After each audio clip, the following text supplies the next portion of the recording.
चौधरी साहब मेरा एक दोस्त है पप्पू मेहर, अल्लाह उन्हें जिंदगी तंदुरुस्ती दे जी। उन्हें एक गल सुनाई बड़ी मजेदार, तो मैं बड़ी देर हसदा रहा वा। अच्छा जी। गल तुसीं भी पूरी सुननी है। कहंदा एक विआह ते चले गए सी टाउनशिप, उदों नवां नवां टाउनशिप बनिया। ठीक है। ते जनाब इत्थों असीं 250 बंदा जिहड़ा ना कहंदा बसां ते बह के ना ते असीं बरात लैके टुर गए पूरे धड़ल्ले दे नाल।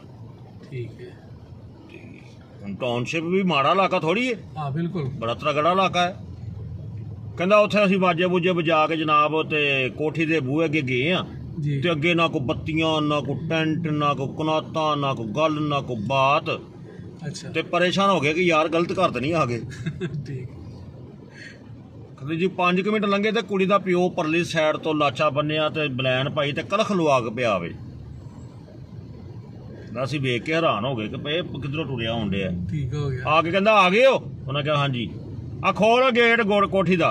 उन्हें कोठी दा गेट खोलिया, बरात नूं सारिआं नूं अंदर वाड़िया। अच्छा। अंदर ना कोई कुर्सी, ना कोई गल, ना कोई बात।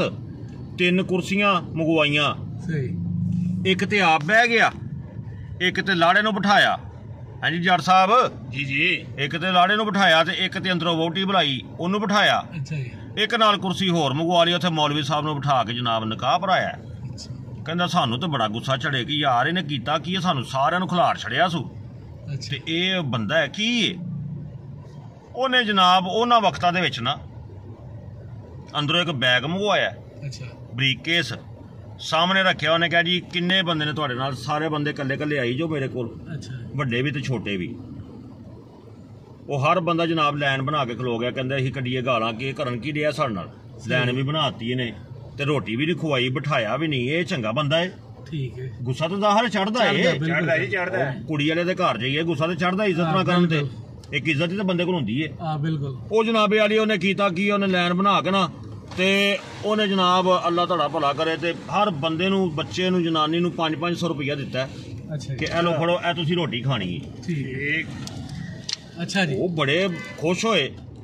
उदों रुपये 30-35 दे विच बंदा रज जांदा सी।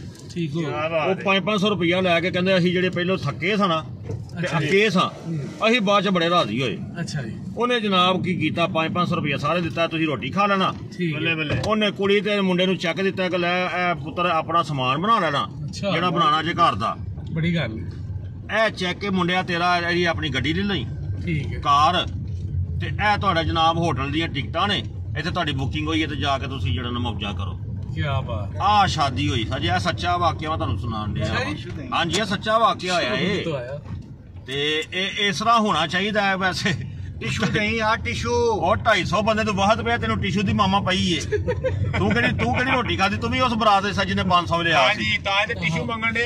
तुसीं दसना लाजमी कि तुहाडे इलाके च बरात किस तरह दी जिहड़ी है ना आउंदी है। साडे इलाके वाल ते गज वज के आउंदी है ते होना भी इस तरह चाहिए।